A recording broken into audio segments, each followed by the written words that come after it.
And welcome everybody to another edition of the GSMC Sports Podcast, brought to you by the GSMC Sports Network. As always, I'm your host, Kenneth Grunfelder, and it's great to have you guys here on this Thursday, April 3rd. We have a lot to cover on the show today. Before I get into all that, just want to remind you guys, as always, to tip or donate and get your comments recognized. Make sure to hit that super chat button in the chat if you want to see me acknowledge any thought or comment you may have throughout the live broadcast. It makes the show more lively, more entertaining between myself, the host, and you guys, the viewers. We appreciate you guys' viewership each and every day, so any contribution you can make to the show means the world to us as we put out content for you guys each and every day. And also, the other way to help out the show is by going to the link at the bottom of the show segment on the ticker, GSMCPodcast.net. That is GSMCPodcast.net. So let's get into what we are going to discuss for today. So we're going to start off the show, talk about a couple more reactions to the potential Aaron Rodgers to the Steelers rumor. Well, not really rumors, but I don't know how to put it. The pathway to an Aaron Rodgers to the Steelers. As you know, we're still waiting, but it looks like that's what's going to happen. A couple of reactions to that, to the potential of that. Ben Roethlisberger and Art Rooney, they both weighed in on it, and I wanted to talk about their thoughts on the subject. Then in the second part of the show, we will talk about Carmelo Anthony being inducted into the Basketball Hall of Fame, go over his career, give you my thoughts on that. In the third part of the show, we will talk about the 5 best fits, potential best fits for Kevin Durant, because there were supposedly 5 teams linked to him at the trade deadline, and we'll go over those 5 teams and which one would be the best fit for him. And then in the fourth part of the show, we are going to talk about who the best player in baseball is currently, because I saw a top 100 list, and that was ESPN's top 100 list. And the top 5, now I agree who's in the top 5, but the order I really disagreed with. And we'll get into why later in the show, and I'll give you my top 5, my reorder of that. And then in the final part of the show, we will continue our season overviews. This is actually the last division we'll be talking about, and it is the AFC West. So we'll be covering the Vegas Raiders today. So let's get into the first topic, which is talking about more reactions to the potential Aaron Rodgers to the Steelers signing. And you had the owner of the Steelers weighing in on it. You had Ben Roethlisberger, former quarterback for the Steelers, future Hall of Famer, weighing in on it. And I just wanted to talk about what they had to say. So, well, first, Art Rooney's comments came out. And he was basically saying, like, things are heading in a positive direction. Mike Tomlin talked about how the Steelers had a productive day with Rodgers when he came to visit them. But yeah, Rooney is optimistic about it. When he was asked about the whole thing, and he was telling reporters that everything is pointing in that direction, and that there are positive signs that Rodgers is ultimately going to end up with the team. I mean, most notably, him throwing routes or throwing passes to DK Metcalf. That video surfaced. And like I've been saying, I don't think he'd be doing that if he was going to retire. So again, still playing the waiting game. But Ben Roethlisberger had slightly different comments. I mean, I think he kind of feels that's where it's headed, but he said the reason why he believes, at least, that Rodgers hasn't signed yet is because he believes that Rodgers is still holding out hope that maybe the Vikings have second thoughts and they still want to bring him in. And, he said this on his podcast. I mean, he has no, inside sources on that, but I guess that's just his gut feeling. And, Ben brought up how, the Vikings are a more complete team and they got a better chance of winning a Super Bowl. So, all of that. And, yeah, I mean, that's what we've been saying too. The Vikings, of the 3 teams that we know of that had interest or have interest in Rodgers, the Vikings, the Steelers, and the Giants, well, the Vikings are by far the best team of the 3. The Steelers have a pretty good defense. They do have some playmakers on offense as well. I mean, they traded for DK Metcalf. You got a Hall of Fame coach. But the Vikings are the more complete team. They have the best receiver in football in Justin Jefferson. They got a good tight end. They got a good number 2. They also have a good defense. And they have a very good head coach in Kevin O'Connell, won Coach of the Year. So there's a lot of components to the Vikings that make them an attractive spot. And on top of that, they won 14 games last year with Sam Darnold as their quarterback. And Sam Darnold played really well in that offense. So, yes. And, there's familiarity there because it's the NFC North, and Rodgers spent his entire career playing in the NFC North. He knows that division well. Be playing indoors now. That would be a very good spot for him. But the Vikings have kind of made it known that they're moving forward with J.J. McCarthy. That's who it's going to be. He's going to be the guy going forward. And, you were hearing those rumors that Ryan Tannehill could be an option for them to bring in as a backup. And I think that's what you're going to want to do. And first of all, Rodgers is not going to want to come in and be a backup to a young quarterback. He wants to start. Yes, he will help mentor the young quarterback, but he is not going to be the backup to the young quarterback on day one. Now, that's not to say, let's say he goes to the Vikings and then he struggles and they bench him for J.J. McCarthy. That definitely, wouldn't be out of the question. But Rodgers doesn't want to come in and then day one you have a young quarterback starting over him. He doesn't want to do that. At least that's what we all assume. But it's out of the question, with the Vikings right now. I think for them, they're going to be looking to bring in somebody that is a more traditional backup quarterback, a veteran. Like I said, we talked about Tannehill. I've said Joe Flacco before. We've thrown his name out there. There's guys out there that they could bring in to back up J.J. McCarthy that, aren't looking to be starters. I mean, yes, they would like to play. I mean, Tannehill didn't play at all last year. He wasn't on a team, which I was a little surprised about. I thought he could definitely latch onto a roster and be a backup, but that just never happened. But now, there's really no updates on Tannehill and the Vikings, but I think, that would be a good spot for him. But like I said, it's coming down to Rodgers and the Steelers. And, Art Rooney said, basically, look, they're going to be patient, but at some point you figure they're going to pivot and do something else.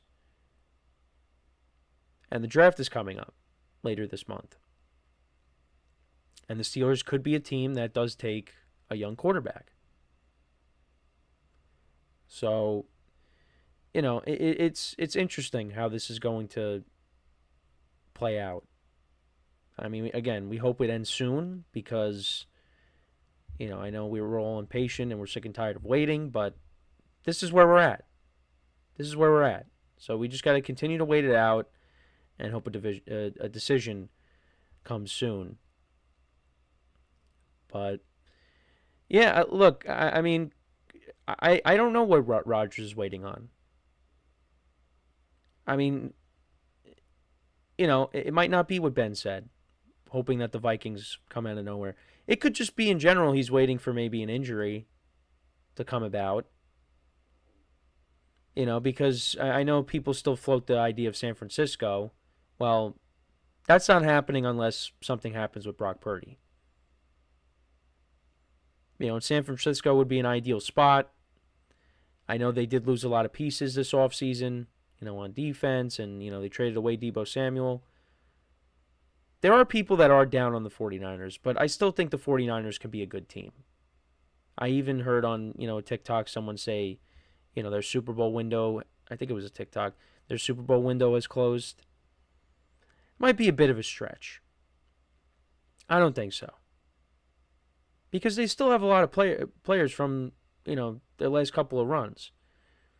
Some of these guys were hurt. Some of these guys were coming off of bad years. This is kind of like what happened with the Bills. Deebo Samuel had his worst career year. I think him being traded away, you still have receivers on this team that can produce. Jawan Jennings, Ricky Pearsall in his second year. Brandon Ayuk, you hope comes back from the ACL and plays well. George Kittle, Christian McCaffrey. They still got a ton of guys.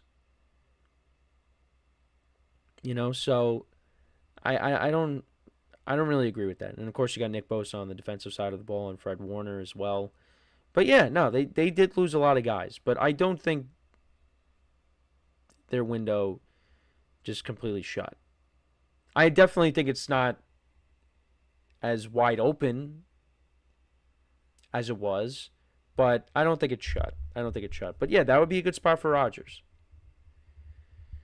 So it's possible. And, you did hear some things that he could take the year off. I know we mentioned that before. Look, he's a quarterback that's in his 40s. So, I mean, taking the year off, I don't know if would be the best thing for him. Unless again, if he wants to retire. But, I don't know. Taking a year off when you're in your 40s, I don't know.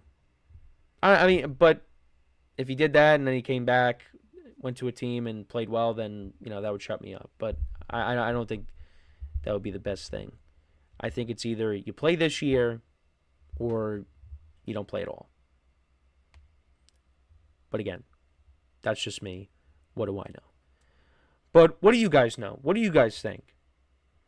Do you agree with Ben Roethlisberger? Do you think that Rodgers is kind of playing the waiting game and hoping the Vikings maybe change their mind? Or is it something completely different? Let me know in the comments. So we are going to take our first break of the show now. And then when we come back, we will talk about Carmelo Anthony being inducted into the Hall of Fame, go over his career when we come back from our first break of the show. So with that being said, stick around, and we'll be right back here on the GSMC Sports Podcast. I feel like I'm losing my mind. Is everybody in the world blind? Please, Lord, give me a sign, a sign. I feel like I'm losing my mind. Is everybody in the world blind? Please, Lord, give me a sign, a sign. I wanna be the greatest. Everybody on the fake shit. I look around and feel like everybody is the fakest. I make this every day and I'm impatient, hoping one day I blow up from the basement. Statement, the top is so vacant. I don't hear shit that I think is amazing. Waiting for my day when I'm playing sold out shows for 1,000 faces. Hey, give me that crown, get in my way and to be put down. It ain't your place, all this my town. If I want that shit, then I'll get it right now. I'm losing it, the noose it fits. I'm losing shit, a stupid myth. You choose to live or choose to dip. You choose to fight or lose your grip and lose a gift. I feel like I'm losing my mind. Is everybody in the world blind? Please, Lord, give me a sign, a sign. I feel like I'm losing my mind. Is everybody in the world blind?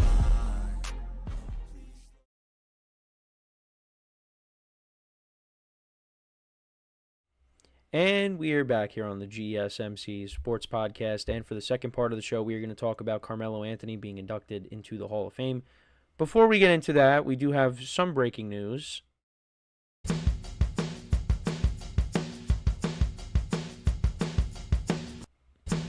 All right, so the Dallas Cowboys have traded a 5th-round pick and a 7th-round pick in exchange to acquire Joe Milton from the New England Patriots. Joe Milton spent his time, last year as the backup to Drake May, and even Jacoby Brissett when Jacoby Brissett started.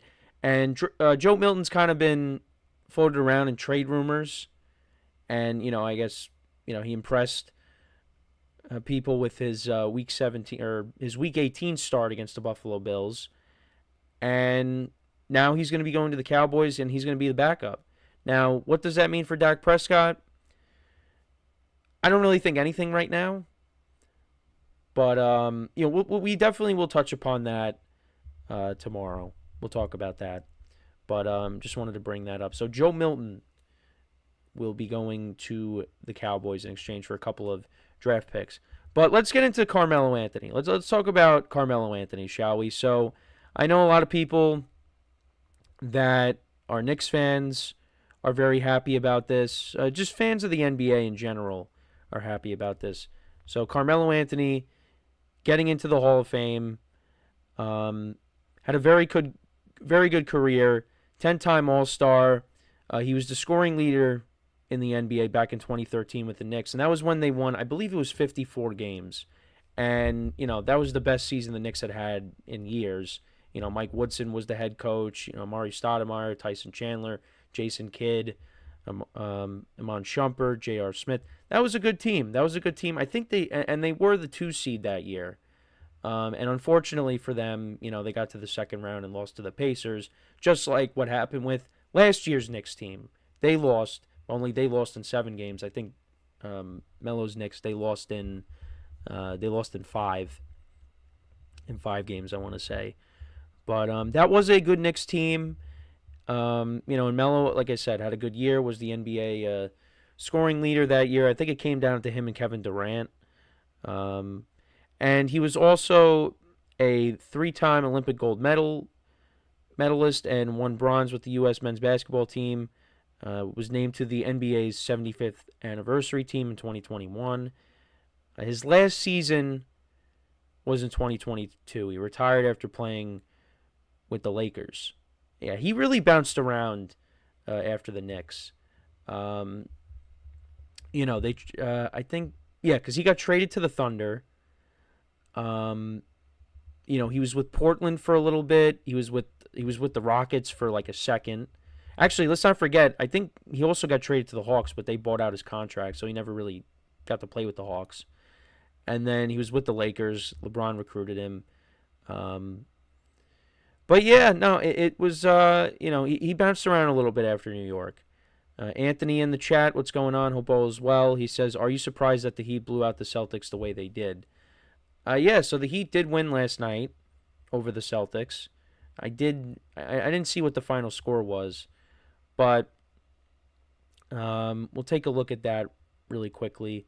So yeah, they won 124 to 103. They got contributions from Tyler Hero, 25 points. Bam Adebayo at 21 points. They got a lot of bench points as well. And then looking at Boston. I guess because I'm looking at Boston's lineup right now. I don't see Porzingis. I don't see Drew Holiday. I don't see Al Horford. So they're not 100% right now. Once they get those guys back, they're going to be whole. So I'm not really concerned about that as long as they get their guys back. Anthony also says, I feel that Carmelo and Dwayne get overshadowed in that draft a little bit because of LeBron. Obviously, look at LeBron and what he's doing right now. The 2 guys you're talking about are not playing anymore. LeBron's playing into his 40s, and he's still playing at a high level. But, the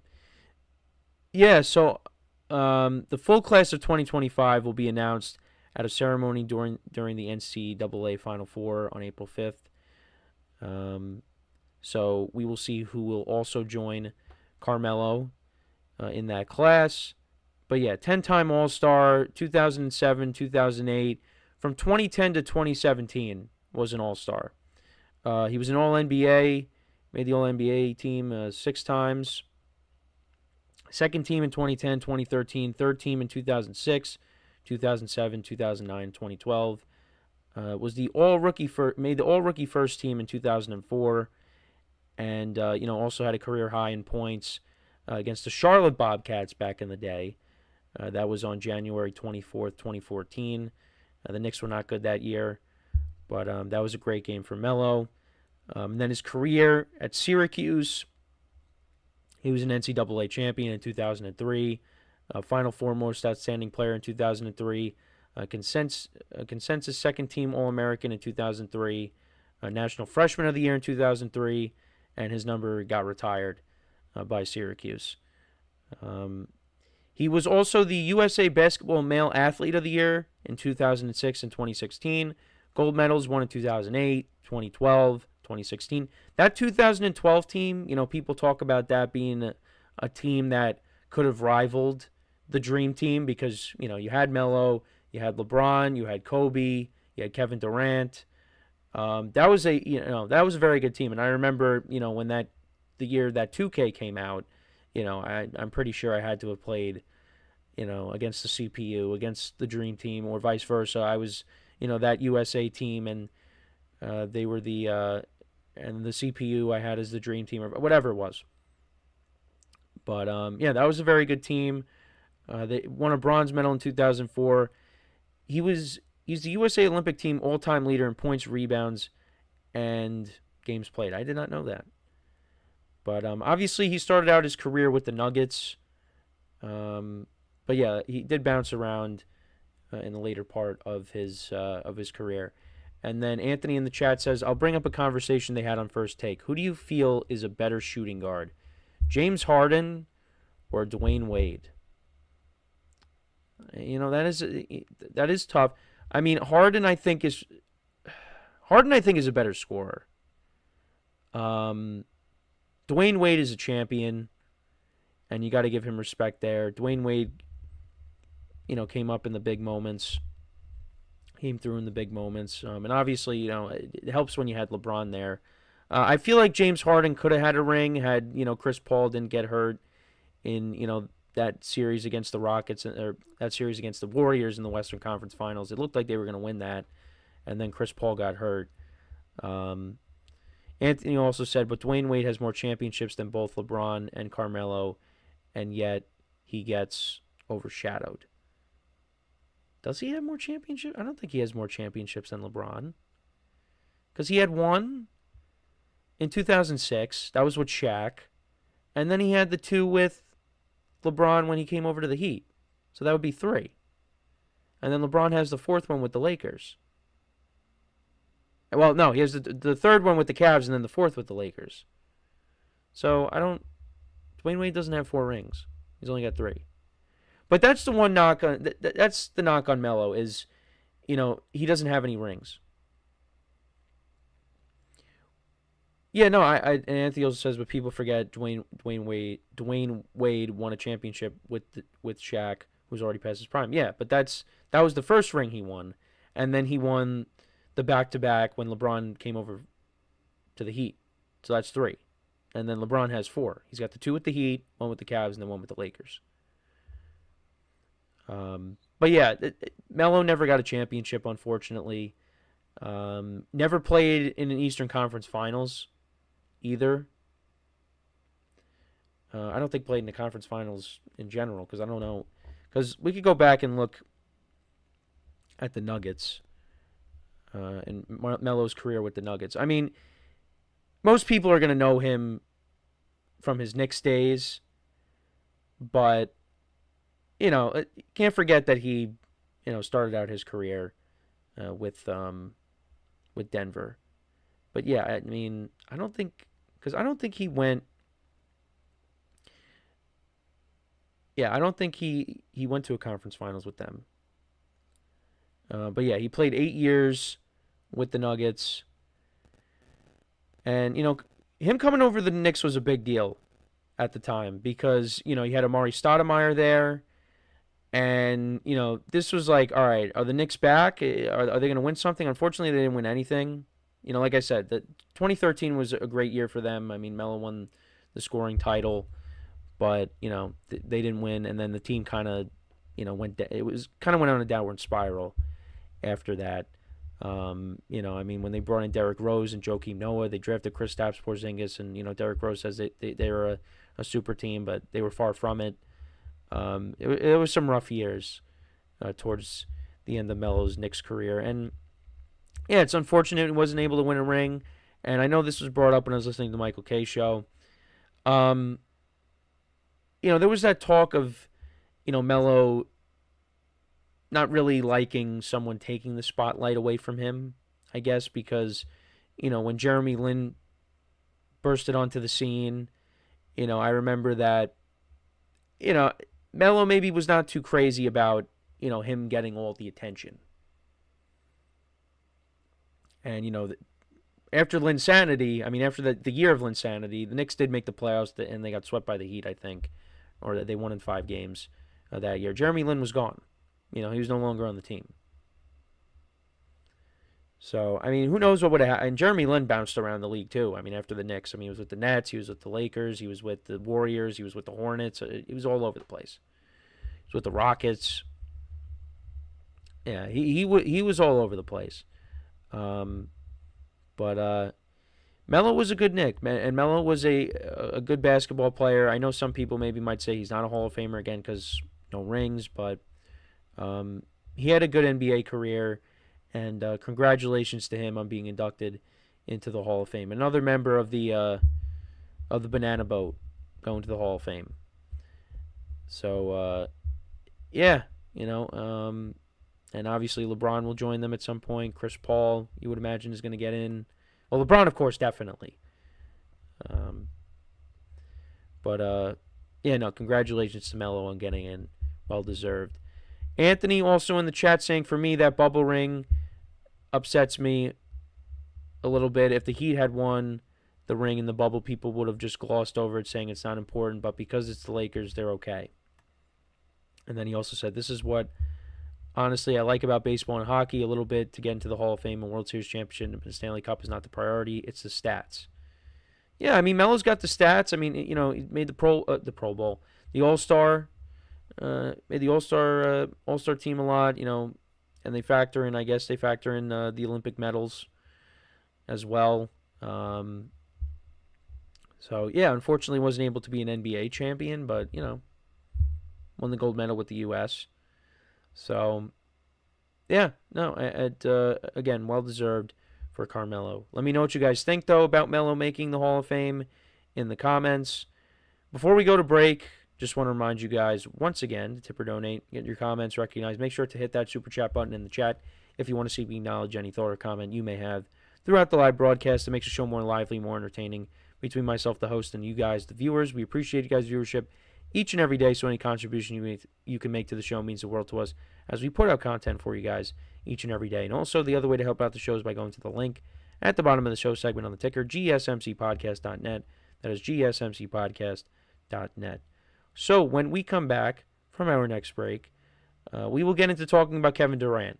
And we'll take a look at the best landing spots for him if he is indeed traded this offseason, because there were teams linked to him at the deadline. We did go over this before, but I just wanted to talk about which one do I personally think would be the best fit for him. So with that being said, stick around, and we'll be right back here on the GSMC Sports Podcast.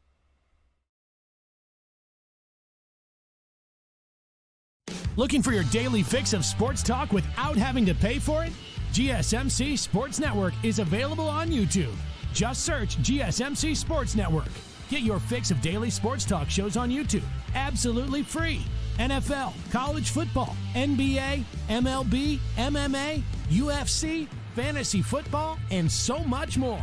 GSMC Sports Network has shows running all day long, with new sports shows starting every 2 hours. Just like on your favorite cable sports channel, except GSMC Sports Network is absolutely free. Just search GSMC Sports Network on YouTube to catch one of your new favorite shows, like the GSMC College Football Podcast, Chip Shot Football Podcast, Hoops and Heels Women's Sports Podcast, GSMC Basketball Podcast, and so many more. Check it out for yourself. GSMC Sports Network, now available on YouTube absolutely free. Search GSMC Sports Network on YouTube right now.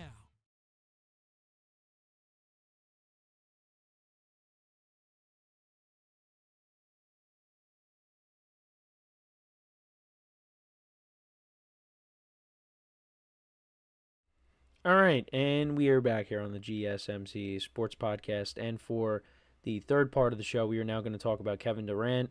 Take a look at the potential fits for him if he is indeed traded. Which one would I say is the best? And Anthony had a couple of more comments in the chat while we were in break. He said there's certain players that are in the Hall of Fame because they don't win a championship. They're forgotten that that's going to happen with Carmelo. I feel even though he's a Hall of Famer. And he also said it's true that Minnesota and Memphis might trade both Morant and Edwards. Who do you feel is a better fit, character-wise to the Heat culture if Miami tries to trade for a young player. I don't think Anthony Edwards is getting traded. I don't see that happening. John Morant, maybe. I don't know. Maybe with everything that's gone on, off the court, maybe, the Grizzlies don't want to deal with that anymore. I don't know. But, I think they would both be making mistakes if those guys ended up getting traded. Yeah, of course, if you're the Heat, you're like, yeah, we want Anthony Edwards. We want John Morant. We need a star player on our team again because, obviously Jimmy Butler's no longer there. But why would the Grizzlies... the Grizzlies, again, because of stuff that's happened off the court with John Morant, maybe, but, guys had a good year, right? And same thing with Minnesota. Why would they trade Anthony Edwards? That just doesn't make sense to me. But again, for the Heat, yeah, sure. If they're able to get him, do it. But I don't think that's going to happen. But either way, if they, I'm not going to sit here and say, who would you rather have? I guess I would probably maybe lean towards Anthony Edwards.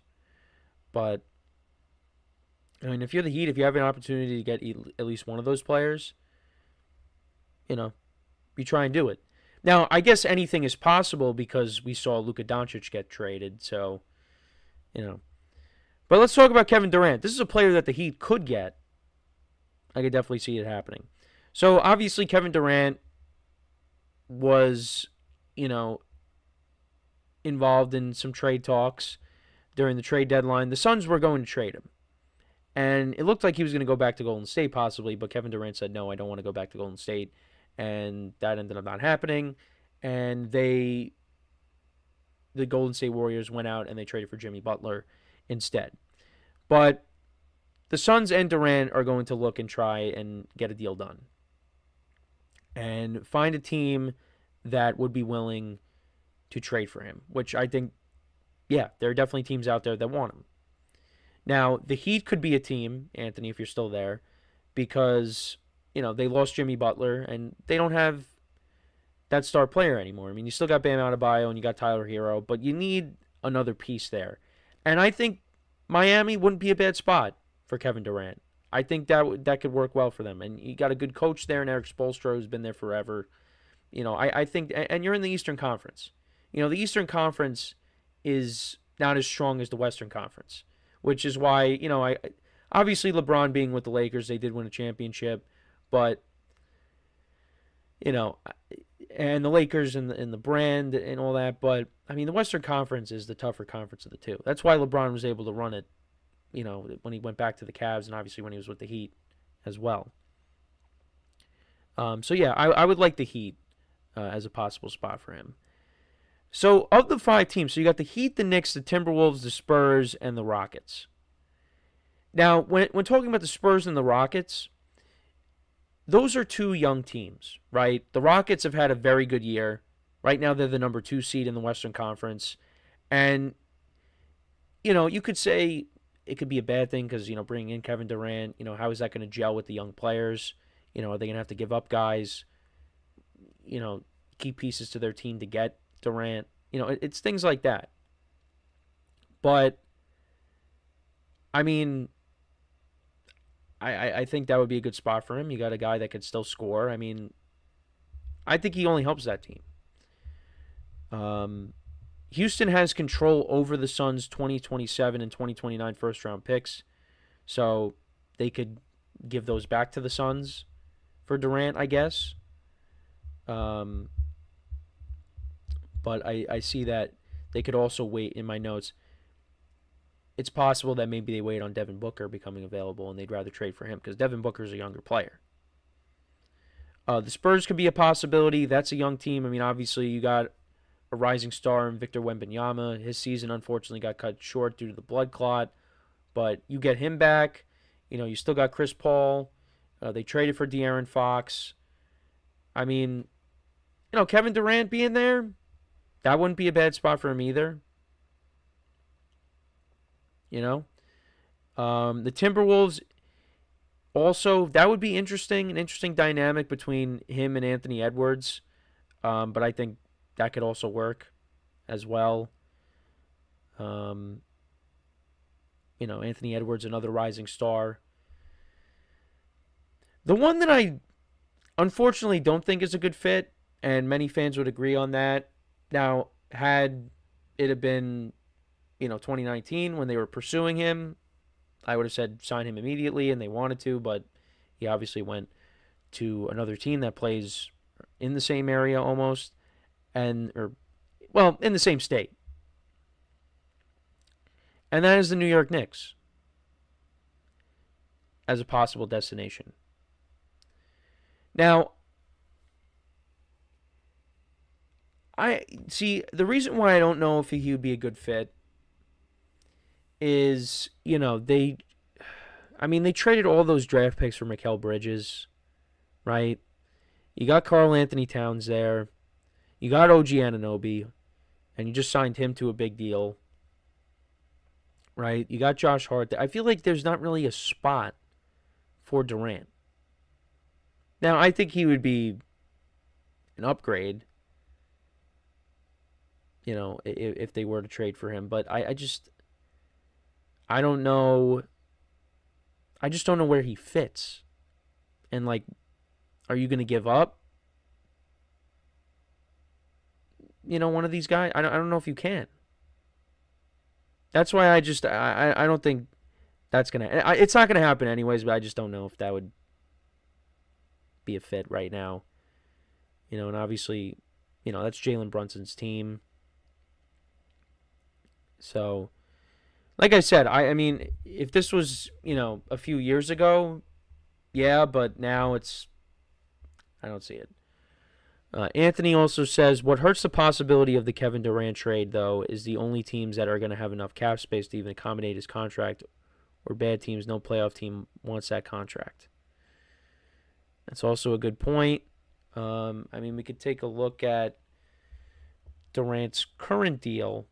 I know we did do this when we talked about, because this is not the first time we talked about Durant, almost getting traded at the trade deadline. But he is definitely going to get traded in the offseason.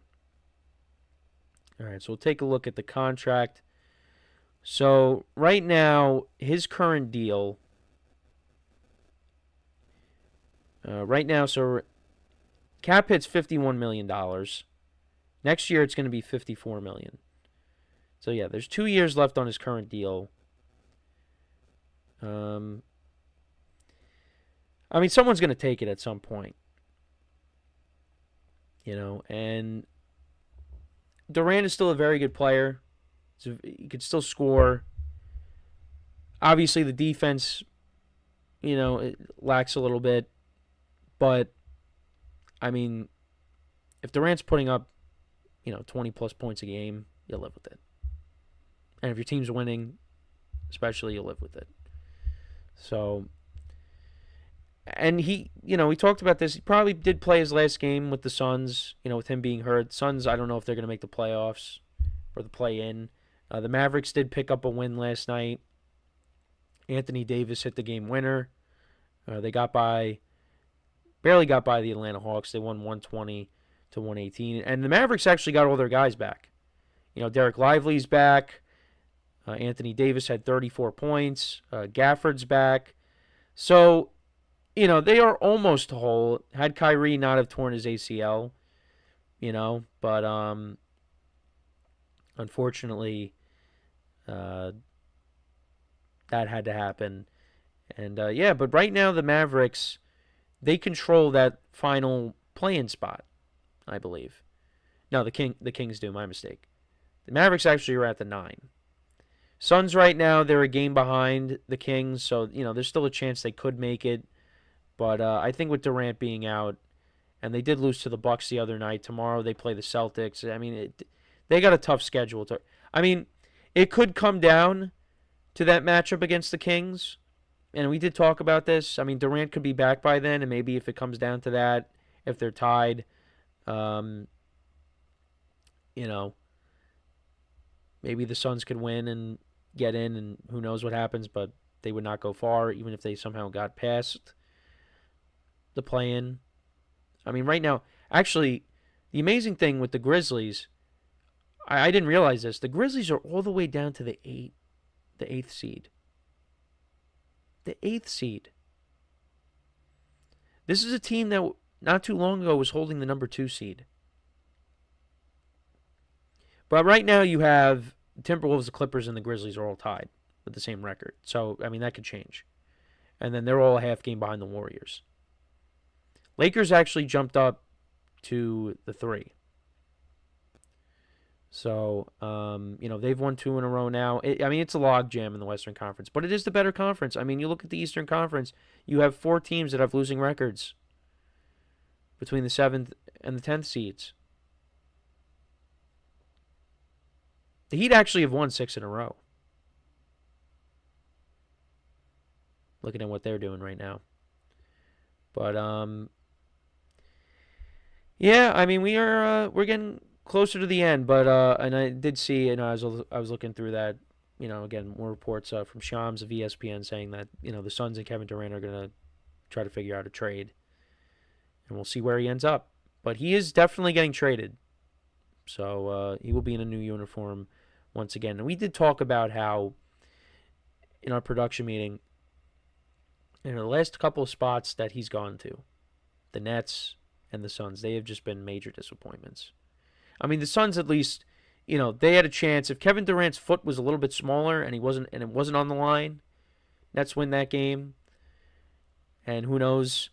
That was the Nets' best chance to win an NBA championship. And they came up short. And then it just was a downward spiral after that. He goes to the Suns, and, it didn't pan out. And now let's see where he ends up next year. But let me know what you guys think. What is the best potential spot for Kevin Durant? I'd like the Miami situation for him if he went there. I think the duo of him and Anthony Edwards would be cool to see. Even if he went to the Spurs and played with Wembanyama, the Rockets with that young team. But we'll see. We'll see. So we're gonna take our next break of the show. When we come back, we'll talk about who the best player in baseball is.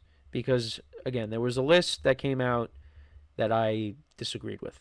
And we are going to talk about it when we return. So with that being said, stick around. And we'll be right back here on the GSMC Sports Podcast.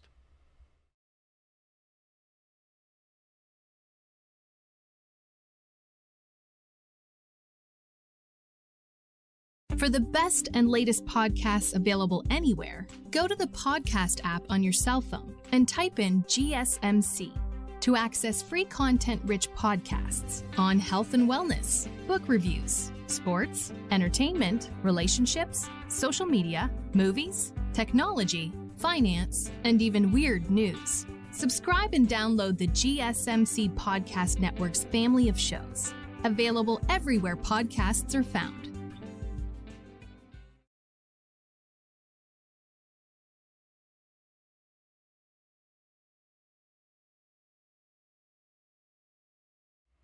All right, and we are back here on the GSMC Sports Podcast, and for the fourth part of the show, we are now going to talk about who the best player in baseball is.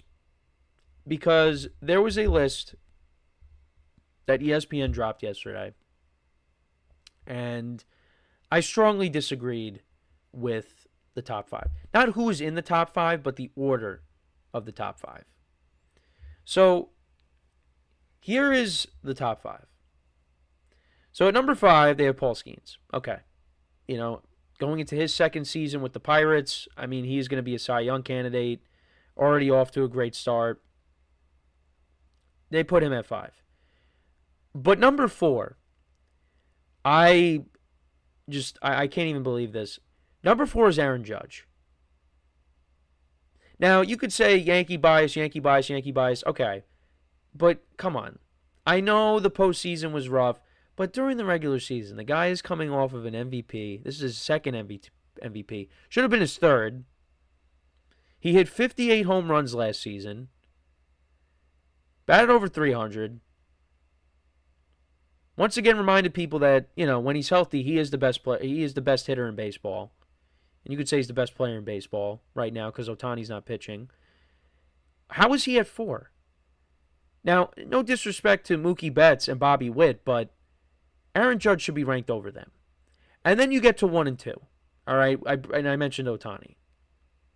Now, when Ohtani pitches, yes, you could say you could put him over Judge because, Judge doesn't pitch. But Judge is a very good fielder. And he's he's an elite fielder. Now he's playing back in right field. That's where he deserves to be. Or that's where he should be because, center field, obviously you got to cover more ground. I know he wasn't like, the metrics say he's not a great center fielder, but I don't know. I felt like he was, he's solid out there outside of what happened in the World Series, and I said it before anybody else did because I know if I not have said that, somebody watching this would have said that. But that is where I have my disagreement is Judge being at 4. Like if you put him at 2, I'll live with it because number 1 would be Ohtani, even though I probably would put Judge over Ohtani right now. I would.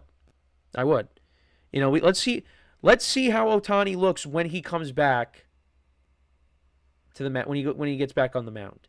If Ohtani goes out there and he pitches really well, then you're not going to get an argument out of me. But right now, Ohtani is just a DH. And Ohtani did hit a walk-off home run last night. The Dodgers still have not lost a game yet. They are now 8-0 on the season. They might break that win record. I know it's only 8 games, I get it, but if this team stays healthy, they could break that win record because they are not going to lose a lot of games this year. They're not. We didn't have a single team over 100 wins last year.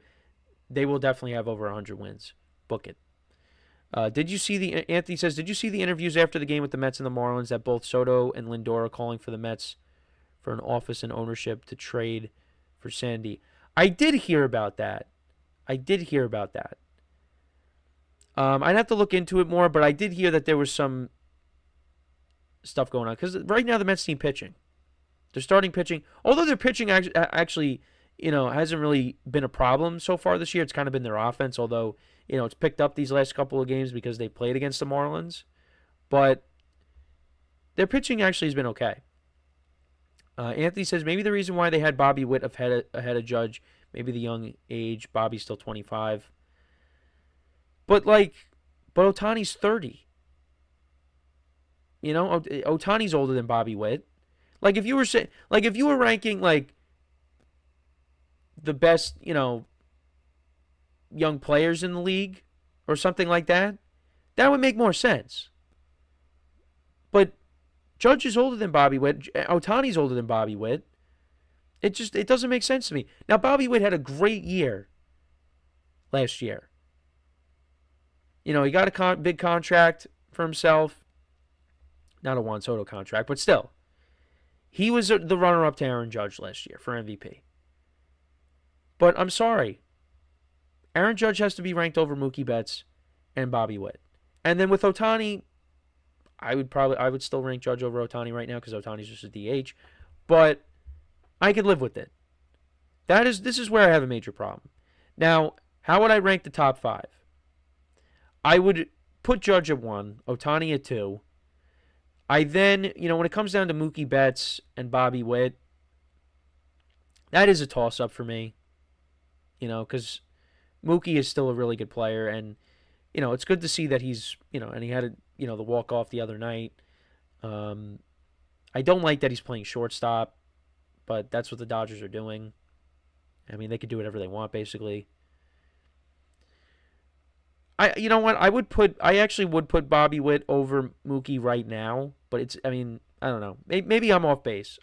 It's close. I feel like you could change it up there. And then you would put Paul Skeens at 5. I'm fine with Skeens being at 5. And then you got Jose Ramirez. This is where another disagreement I have, actually, in the top 10. You got Jose Ramirez at 6. Then you got Yordan Alvarez. Juan Soto at 8. Really? I feel like Juan Soto, you could put him in the top 5 if you want. But Juan Soto, to me, I would put over Yordan Alvarez. And I probably would put him over Jose Ramirez, too. Juan Soto is one of the best hitters in the league. I know I just said the same thing about Judge, but still. Juan Soto, I think, should be higher.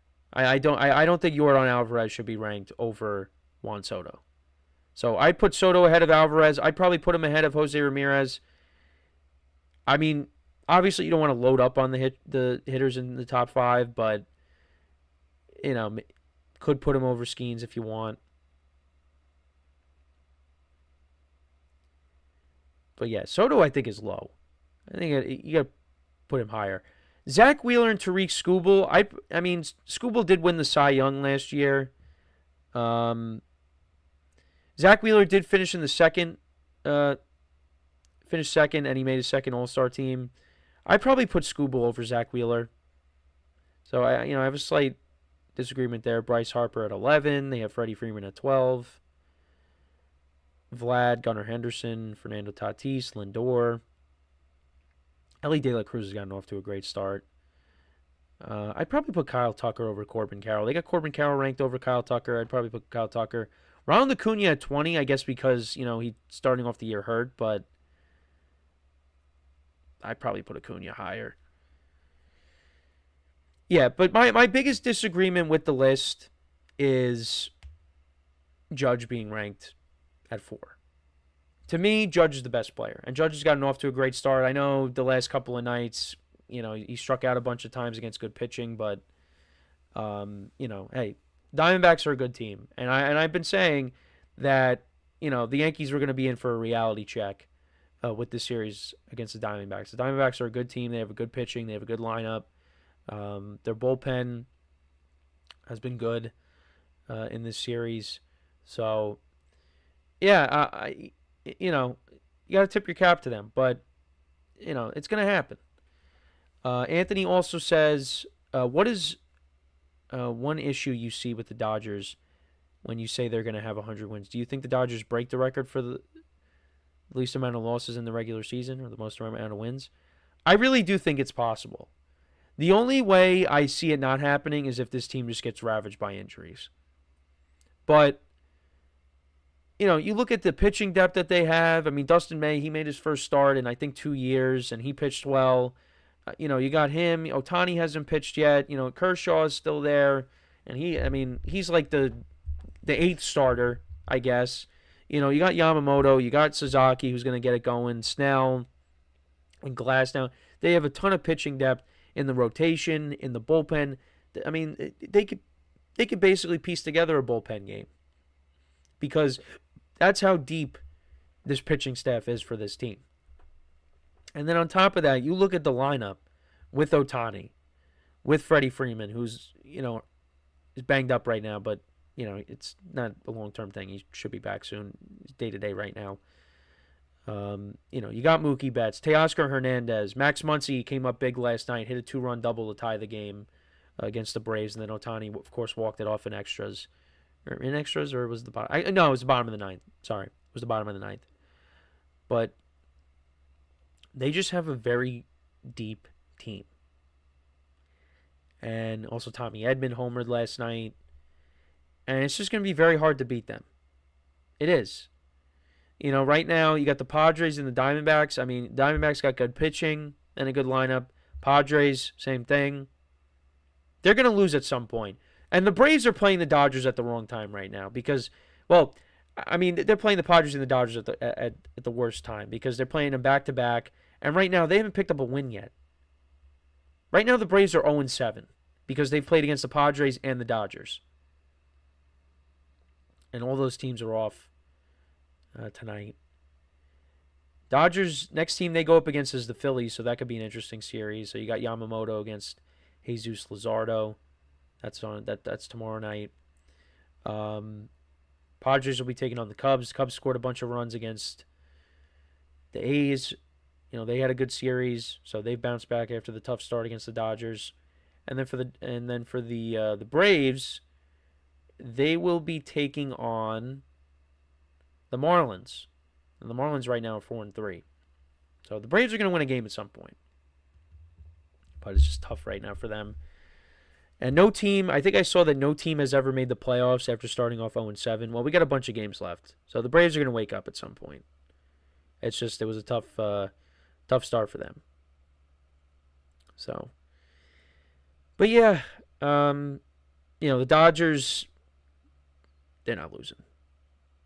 They're not losing a lot of games this year. Anthony in the chat, I think they're the one team that can trade for Sandy that would give them the Marlins what they want because of the farm system and some of these guys and their pitching staff or bullpen guys. Look, I mean, if the Dodgers traded for Sandy Alcantara, I mean, I wouldn't be surprised by that, but they don't need him. But hey, they could still trade for him if they wanted. They were going after Juan Soto. They don't need Juan Soto. But, if you got Soto in that lineup, that's 4 MVP candidates right there. That's 4 World Series champions right there in your lineup. So, yeah, they are very good. And it angers you because you're like, man, this team is just so good. Who's going to knock them off? I don't know. I don't know if that's going to happen this year. I don't. Again, we are only a week into the season, but I just don't see it happening.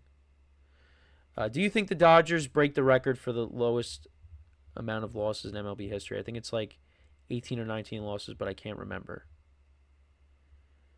Well, I mean, look, I'm just talking about wins. I mean, if they win like 116 games, whatever it is, I mean, they're gonna have like 40 plus. They're gonna have 40 plus losses.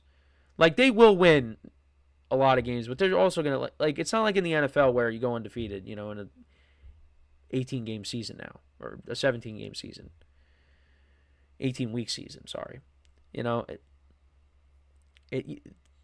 they're not gonna lose, 18 or 19 games. They're gonna lose a lot more than that. But we'll see. But let me know what you guys think, though. We talked about the Dodgers a little bit, but who's the best player in baseball? I mean, I say it's Aaron Judge. I mean, again, Ohtani hasn't been on the mound in a while.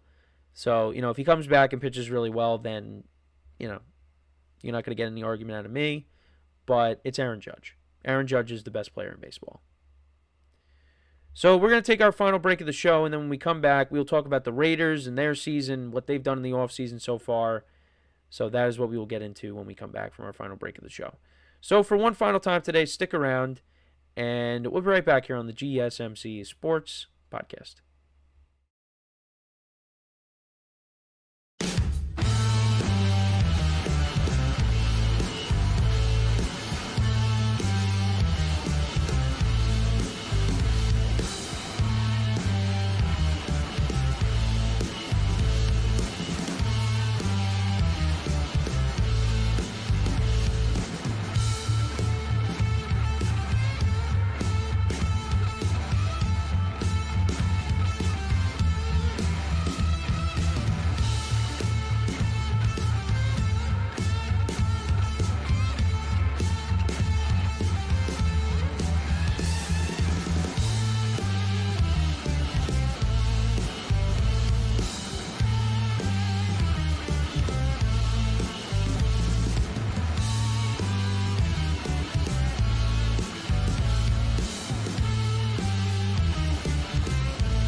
All right, and we are back here on the GSMC Sports Podcast, and for the final part of the show, we are now going to talk about the Raiders and the season they had, and it was a forgettable one. So we'll talk about what went down and what they've done in the offseason so far, things like that. So this was Antonio Pierce's first and only full season as the Raiders head coach. And, I was hoping that it was going to work out and he was going to be the long-term answer there, especially with how the Raiders finished off the year. They beat the Chiefs in Arrowhead on Christmas in 2023. They were a team that, gave you a hard time. And you were hoping that was going to continue. But it did not continue. It didn't. They lost 22-10 in the opener against Jim Harbaugh and the Chargers. And but then week 2, they go to Baltimore. They take on the Ravens. They were down in that game, and they battled back and ended up winning that game 26-23. And you thought, here we go, the Raiders. I mean, Gardner Minshew was the starter. He played well with the Colts last year.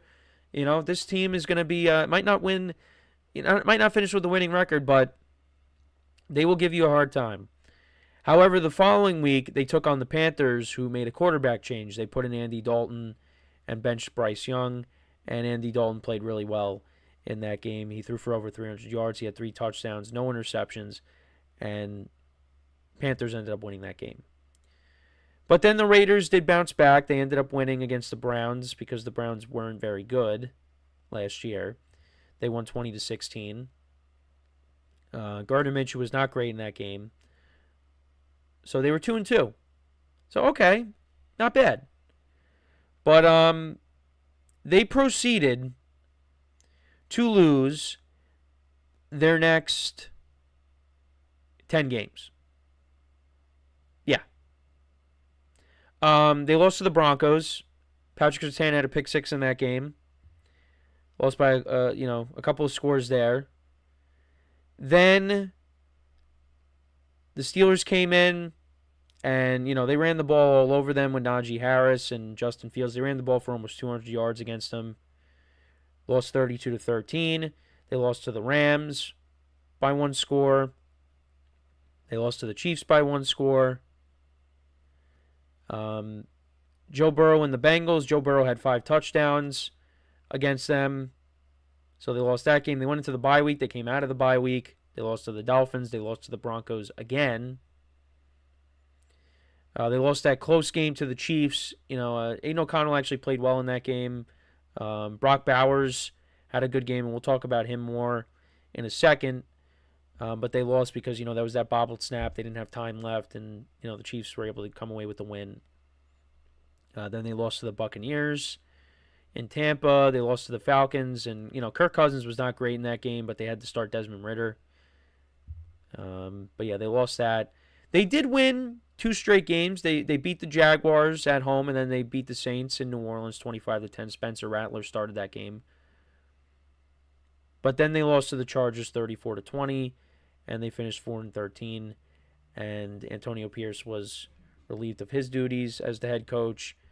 And they did bring in Pete Carroll, which I loved that. I loved that move. But, yeah, it was not a great year for the Raiders. I mean, quarterback play was not great. Gardner Minshew had 2,000 yards passing, 9 touchdowns, and 10 picks. I believe he broke his arm. That's why he missed the final couple of games. Aiden O'Connell, I mean, when he played, he actually was better than Minshew. 1,600 yards passing, 8 touchdowns to 4 picks. Desmond Ridder also played a little bit. 458 yards passing, 2 touchdowns, and 2 interceptions. They were not a very good running team, the Raiders. Their leading rusher was Alexander Madison. He only had 420 yards rushing and 4 touchdowns. Amir Abdullah had 311 yards and 2 touchdowns. Zamir White, who I thought, showed you something towards the end of 2023. I thought he was going to be more of a factor. That ended up not being the case. He only had 183 yards rushing and a touchdown. Sincere McCormick had 183 yards rushing. Yeah, they were not great. Brock Bowers was one of the lone bright spots on the team. Had 1,194 yards receiving, 112 receptions, 5 touchdowns. Jacoby Myers had over 1,000 yards and 4 touchdowns. They did trade Devontae Adams midseason to the Jets. He only had 209 yards with them before he was traded. And then defensively, of course, Max Crosby finished with only 7.5 sacks. Did miss some games. You also had Adam Butler. He had 5 sacks. Christian Wilkins, who they brought in over from the Dolphins, he only had 17 total tackles and 2 sacks. He was disappointing. Jack Jones was their leading corner or defensive back with 3 picks. Leading corner, 3 picks. One of them was a pick 6. So, yeah, it was just not a great year for the Raiders. And looking at more in depth on their offense and defense, first of all, looking at their offense was 27th in total yards per game, Rushing yards were dead last. They averaged 79.8 rushing yards per game. Not good. Not good at all. Passing yards per game, they were 13th. Offensive line ranking was 18th in the NFL. Total touchdowns, they only had 30 total touchdowns, 10 rushing, 19 passing. And their turnover ratio was a minus 16. And then for their defense was 25th in points allowed per game, 15th in total yards allowed per game, 15th in passing yards allowed per game, 13th in rushing yards allowed per game. They were 23rd in sacks. They only had 36 sacks on the year and 22nd in interceptions overall. So this was a defense that really didn't turn the ball over or didn't get takeaways. And, with Max Crosby, only had 7.5 sacks. So, it was just a disappointing year all around for them. They play in a tough division. So far, what they've done in the offseason, they traded for Geno Smith, so they did get a clear upgrade at quarterback. Again, still tough division, but that is an upgrade. Pete Carroll is now the head coach, which I like that. They signed Darnay Holmes, a corner. They signed Raheem Mostert, who can still run the football effectively. I mean, he is in his 30s. Could be somebody that gets hurt at a certain point, but I think he is an upgrade. They brought in Eric Stokes from the Packers. They kind of did a flip-flop in corners. The Packers got Hobbs, and they got Stokes. They signed Lonnie Johnson, a safety, Landon Roberts, a linebacker, Jeremy Chin, who was with the Commanders last year. They signed Alex Kappa to add to the offensive line. So, that's what the Raiders did. I mean, to me, going into next year, they're still going to be the team that I think is going to finish in last place. I mean, you had 3 of the 4 teams in the AFC West to make the playoffs. I don't think we're going to see that next year. Maybe we do. But the Raiders, they are kind of that distant 4th team in the division right now. Now, that's not to say that they can't be better. I mean, I think with Pete Carroll and Geno Smith at quarterback, you can win more than 4 games. But it's going to be tough. It is a very tough division right now. Because, I mean, you got Sean Payton and Bo Nix. You got Justin Herbert and Jim Harbaugh. And then you got Andy Reid and Patrick Mahomes. And Geno Smith, to me, is, 4th best quarterback in that division. Even with the Raiders upgrading it. To, from what they had last year. So, there's a lot of work that needs to be done. I mean, right now, they are picking, what are they picking at? I think they're picking at 6. I think they're picking at 6.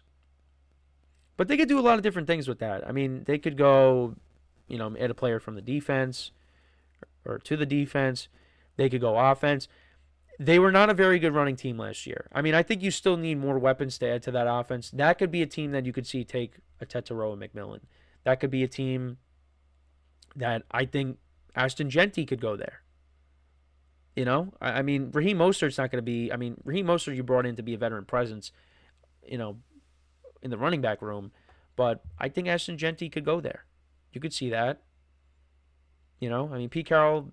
I shouldn't say he loves to run the football, because then you could say, well, what did he not do in Super Bowl... Super Bowl... Why is it blanking on me? Super Bowl 49. It was blanking. He didn't run the football, but Genty could go there. Could. Tetero McMillan.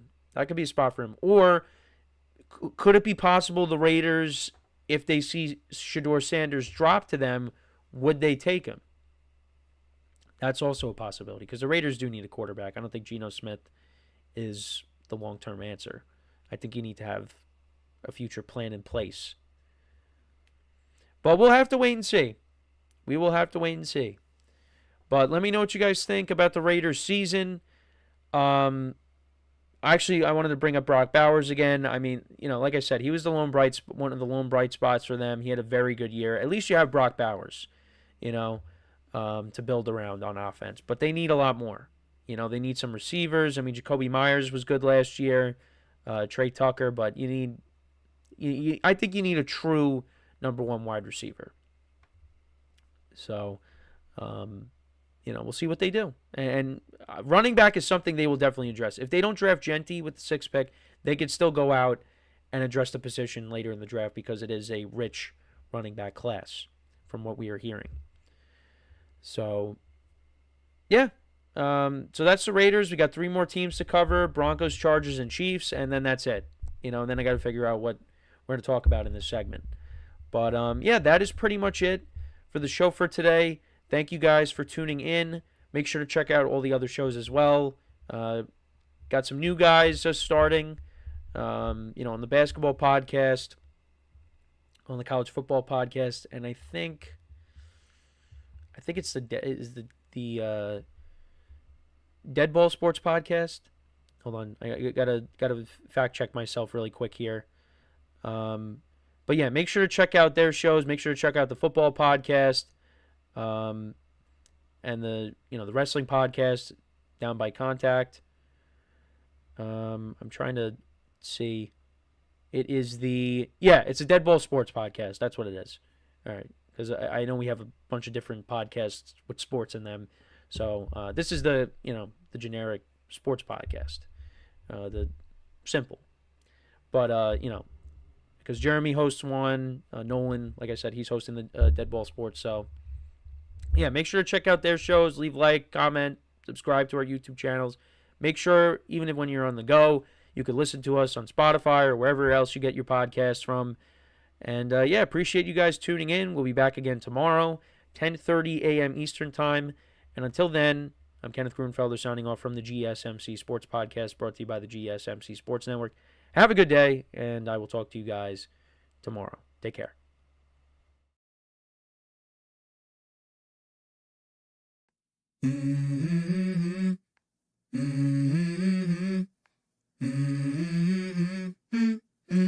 Let's go. I wake up to a little bit of drool on my pillow, feel like it's gonna be a bad day. Yeah, I'm tired of shit, and the coffee ain't hit yet, damn, ain't that great.